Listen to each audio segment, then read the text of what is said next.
So Longmire's by a realty firm. This is from 1933. Right.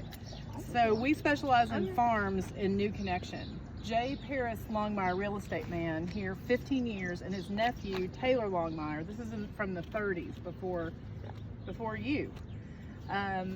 So J. Paris Longmire, real estate man, here 15 years, and his nephew W. Taylor Longmire have bought the Inskip Real Estate Company. They will move the offices Monday from number 705 Market Square to larger quarters at number 609 Market Square. J.P. Longmire said yesterday R.K. Hutzel was the former owner. The Longmires formerly came from the Norris Dam section. Their farm just east of the dam site has been sold to TVA. In the Inskip Real Estate Company, they specialize in farms. I know nearly all the people in the Clinch River Valley, and many of them will be wanting farms, Mr. Longmire says. So then the other man that he mentioned, right, says, okay, minister becomes a real estate man. So here's your I always find a real estate agent and a horse. So I had to dig. So this also is from the place you lived. And a place I lived. And this is, and Ronnie, my regular's not here for this, but we'll have it for him. Right. So Reverend Hutzel gives up pastorate, enters business. So after 12 years absence from business circles here, the Reverend R.K. Hutzel, former pastor of Bookwalter United Methodist Church, has returned and opened a real estate office at 705 Market Square.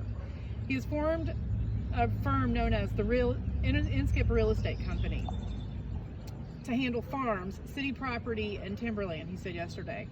Mr. Hutzel resigned his pastorate at Bookwalter last October and was succeeded by the Reverend J.W. Mitchell, formerly of Tampa, Florida.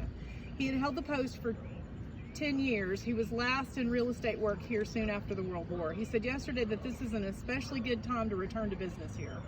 There have been more sales made in real estate here in the past 2 weeks than previously were made in 6 months period, he said. Scores of persons from other sections are coming into East Tennessee with the intention of buying city homes and farms. So that was in 1933, and I think that's when a lot of those like older style houses probably came around.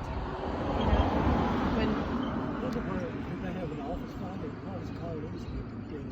I think that they lived over here. They must have lived over here and just focused over here, but the office was on Market Square. But we talk about it'd be really hard to have a real estate office way out here back then, because you got to be near the post office and the courthouse and all the Longmire. Mm-hmm.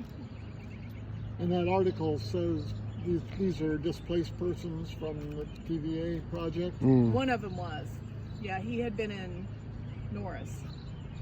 When they built the dam, you know, it inundated a lot of things in there.